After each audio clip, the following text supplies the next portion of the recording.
Hello friends, welcome to my channel heaven of spices, ಮಸಾಲೆಗಳ ಸ್ವರ್ಗ. ಇವತ್ತಿನ ದಿನ ತುಂಬ ಟೇಸ್ಟಿಯಾಗಿರೋವಂಥ, ಮಳೆಗಾಲಕ್ಕೆ ಇಷ್ಟಪಟ್ಟು ತಿನ್ನೋವಂಥ ಕಾರ್ನ್ ಪಕೋಡ ಮಾಡೋಣ. ಬನ್ನಿ ಹಾಗಿದ್ರೆ ಶುರು ಮಾಡೋಣ. 2 ಕಪ್ನಷ್ಟು ಹಸಿ ಕಾರ್ನ ನಾನಿಲ್ಲಿ ಬೇಯಿಸ್ಕೊಂಡಿದ್ದೀನಿ. ಒಂದು 5ರಿಂದ 10 ನಿಮಿಷ ಬೇಯಿಸ್ಕೊಂಡ್ರೆ ತುಂಬ ಚೆನ್ನಾಗಿ ಬೇಯುತ್ತೆ. ಬೇಯಿಸ್ಕೊಂಡ ನಂತರ ನೀರನ್ನೆಲ್ಲ ತೆಗೆದು ಕಾರ್ನ ಒಂದು ಪ್ಲೇಟಿಗೆ ತಕ್ಕೊಳ್ಳೋಣ. ಆದಷ್ಟು ತುಂಬ ಎಳೆದಾಗಿರೋವಂಥದ್ದನ್ನು ತೊಗೊಳ್ಳಿ. ಬಲ್ತಿರೋವಂಥದ್ದಾದರೆ ಪಕೋಡ ಅಷ್ಟು ಚೆನ್ನಾಗಿ ಬರೋಲ್ಲ. ಇಲ್ಲಿ 1 ಚಮಚದಷ್ಟು ಕಾಳು ಮೆಣಸು ತೊಗೊಂಡು ಇದನ್ನು ಕುಟ್ಟಿ ಪುಡಿ ಮಾಡ್ಕೊಳ್ತಾ ಇದ್ದೀನಿ. ನಿಮ್ಮ ಹತ್ರ ಏನಾದರೂ ಪೆಪ್ಪರ್ ಪೌಡ್ರ್ ಇದ್ದರೆ ನೀವು ಅದನ್ನೇ ಯೂಸ್ ಮಾಡ್ಬೋದು.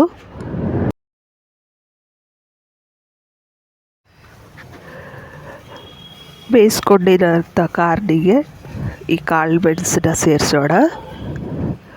ಇದಕ್ಕೆ 3/4 ಕಪ್ನಷ್ಟು ಅಕ್ಕಿ ಹಿಟ್ಟು,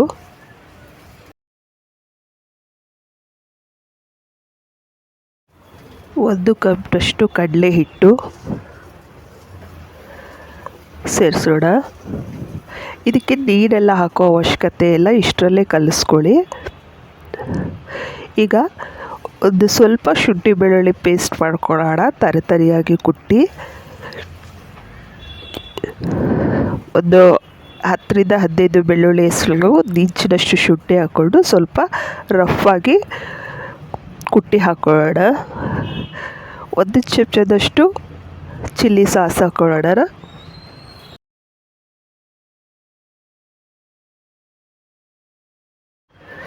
ಎಲ್ಲನೂ ಚೆನ್ನಾಗಿ ಮಿಕ್ಸ್ ಮಾಡ್ಕೊಂಡ ನಂತರ 1/4 ಸ್ಪೂನಷ್ಟು ತಿನ್ನೋ ಸೋಡಾ ಹಾಕ್ಕೊಳ್ಳೋಣ.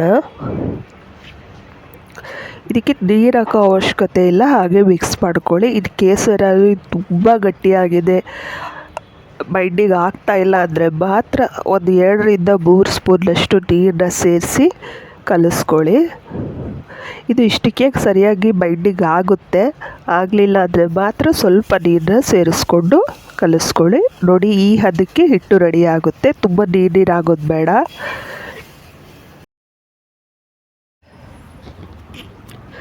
ಈಗ ಎಣ್ಣೆ ಕಾಯೋದಕ್ಕೆ ಇಡೋಣ, ಈ ಪಕೋಡ ಕರಿಯೋದಕ್ಕೆ.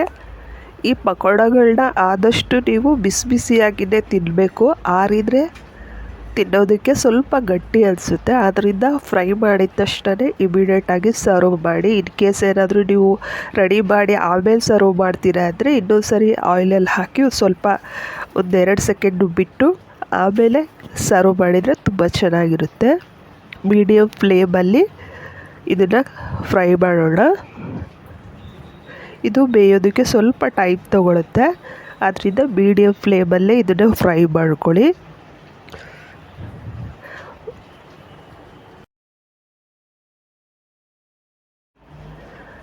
ಹಾಕಿದ ನಂತರ 1-2 ನಿಮಿಷ ಬಿಟ್ಬಿಟ್ಟು ಚೆನ್ನಾಗಿ ಕೆಳಗೆ ಮೇಲೆ ಮಾಡಿ 2 ಸೈಡನ್ನ ಚೆನ್ನಾಗಿ ಫ್ರೈ ಮಾಡ್ಕೊಳ್ಳೋಣ, ಗೋಲ್ಡನ್ ಬ್ರೌನ್ ಆಗೋವರೆಗೂ.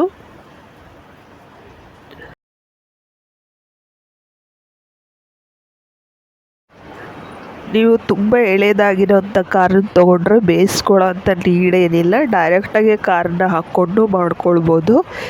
ಸ್ವಲ್ಪ ಏನಾದರೂ ಅದು ಕಾರ್ನ್ ಎಳೆಯೋದಕ್ಕಿಂತ ಸ್ವಲ್ಪ ಜಾಸ್ತಿ ಗ್ರೋತ್ ಆಗಿದೆ ಅನ್ನೋಂಥದ್ದಾದರೆ ನೀವು ಸ್ವಲ್ಪ ಬೇಯಿಸ್ಕೊಂಡು ಹಾಕ್ಕೊಂಡ್ರೆ ಚೆನ್ನಾಗಿರುತ್ತೆ.